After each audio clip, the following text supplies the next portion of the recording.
Disclaimer: this video is for educational and documentary purposes only. It is based on publicly available information and media reports. It does not endorse, promote, or glorify espionage, political ideologies, or illegal activity. All sensitive content is presented respectfully with care for public understanding. She walked the halls of Iran's elite, veiled, respected, trusted, yet her truth was buried beneath layers of silence and secrets. Who was Catherine Perez-Shakdam? A convert? A journalist? Or something far more dangerous? Welcome to Chill Memoirs, where history's whispers become the internet's loudest truths. If real-life espionage, covert missions, and psychological warfare grip your mind, hit that subscribe button, because today's story is as shocking as it is true. She wasn't born in Iran. She wasn't Muslim. And yet, Catherine Perez-Shakdam, a French-born woman of Jewish heritage, somehow infiltrated Iran's most elite ideological circles. She wasn't just inside the Islamic Republic. She was trusted. A convert to Islam, fluent in Islamic theology, and seen as a powerful voice advocating against Israel and Western influence. Catherine rose through the ranks of influence, slowly, steadily. Her published views aligned closely with the ideological tone of Iran's state institutions. She wrote persuasively on regional politics, Zionism, imperialism, and religious authority, often echoing the rhetoric of the regime. By the time anyone asked questions, it was too late. Catherine's journey to the heart of the Islamic Republic was not an overnight development. Raised in France in a secular Jewish family, she was once a self-declared atheist. But after marrying a British Muslim of Yemeni descent, she converted to Shia Islam. Her conversion wasn't just personal, it became professional. She began writing about Islamic thought, Middle Eastern politics, and anti-imperialist resistance. Her writings quickly gained traction, especially in Iranian-affiliated platforms that saw her as a rare Western voice echoing their worldview. Over time, she shed her Western identity and became a vocal defender of the Islamic Republic's narrative. She adopted Islamic dress, aligned her vocabulary with Shia ideology, and immersed herself in Tehran's ideological orbit. Her sincerity was rarely questioned. In fact, her writings were hailed as evidence that the world was waking up to Iran's truth. Her contributions to Khomeini.ir, Press TV, and Tasnim News Agency earned her unprecedented access.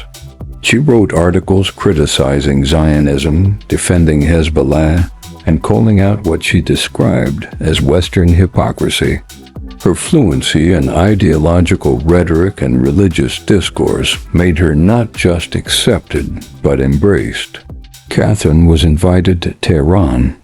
She toured key religious centers, participated in elite forums, and interacted with leading clerics. Her photo archives show her in calm Iran's theological capital, engaging with scholars, students, and figures tied directly to the Supreme Leader's office. There are reports that she even helped draft speeches or ideological content distributed through state-affiliated outlets. Some of her content allegedly echoed internal talking points that had not yet been made public. Her access was so intimate, so extensive, that many now compare her infiltration to a form of intellectual espionage. In 2021, everything changed. Catherine publicly revealed her Jewish heritage. She renounced her affiliation with Iran's ideology and admitted openly that her journey had been a mission to understand, monitor, and ultimately exposed the regime from the inside. She wrote, "I lied. I pretended to support them. I got close so I could see who they really were." The impact was immediate. Iranian state media purged her content.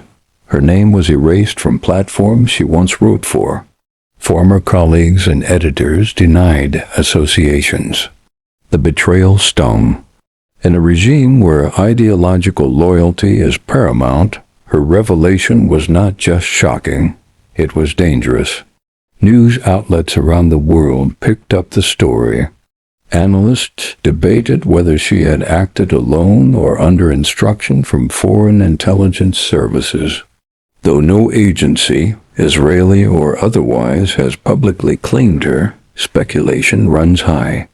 She had, after all, gained access to inner ideological sanctums. She had written content reportedly seen by top clerics, and her post-defection writings carried themes of strategic deconstruction, exposing what she described as anti-Semitism, hypocrisy, and ideological manipulation within the regime. She highlighted Iran's use of digital propaganda to radicalize young people in the West. According to her, Tehran's soft power extended far beyond its borders into universities, mosques, and social justice movements, where it found ideological recruits. Her revelations were especially chilling for Iranian authorities.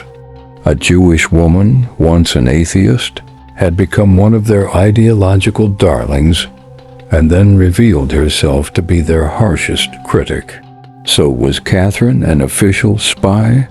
There's no public confirmation, but her own statements, paired with her access, suggest at the very least a deliberate, calculated mission. She has remained vague about whether she had formal ties to intelligence services, but she has stated clearly she embedded herself for a cause. She claims she wanted to expose the dangers of political Islamism, anti-Semitism, and totalitarian religious regimes. To her supporters, she's a whistleblower, a hero, someone who used ideology against itself to reveal truths. To her critics, including many Muslims, she's a deceiver, a manipulator, someone who played both sides. Now, back in the UK, Catherine has continued to write. She contributes to Western think tanks, participates in interviews, and shares insights on ideological warfare. She's spoken about the psychological techniques used by Tehran's media arms and the dangers of radicalization disguised as intellectual discourse. She has even written about how online spaces, especially among vulnerable youths, have become targets for ideological grooming. Her insights have raised alarm among policymakers monitoring foreign influence operations. While she may never wear a badge or carry classified documents, her knowledge and the way she gained it is now part of the modern playbook of ideological warfare.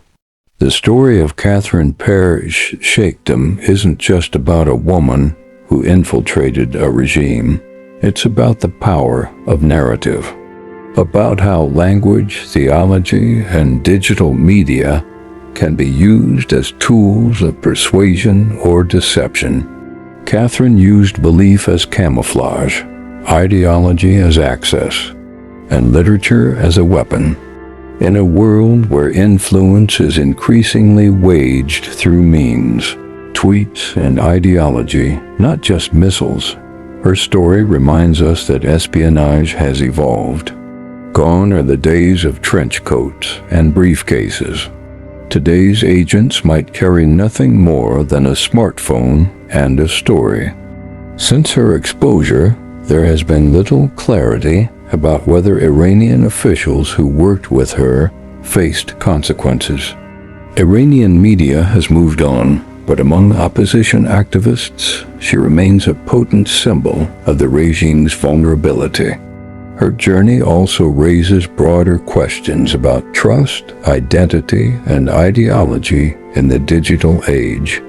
How do we know who someone truly is, especially when belief systems can be adopted, simulated, or even weaponized? Some scholars have argued that Catherine's story marks a turning point in the study of ideological infiltration, not because of how long she stayed hidden, but because of how deeply she was accepted. So who was she really? A woman on a mission of conscience? A tool of foreign intelligence? Or both? The answers may never be fully known, but the impact of her actions has already reshaped how we view ideological infiltration, digital warfare, and the future of intelligence. Thank you for watching Chill Memoirs. If you found this story gripping, hit like, share it, and let us know in the comments. Was Catherine Perez-Shakdam a hero or a traitor? Subscribe for more true tales from the world's hidden history. And as always, stay curious, stay cautious, and stay informed.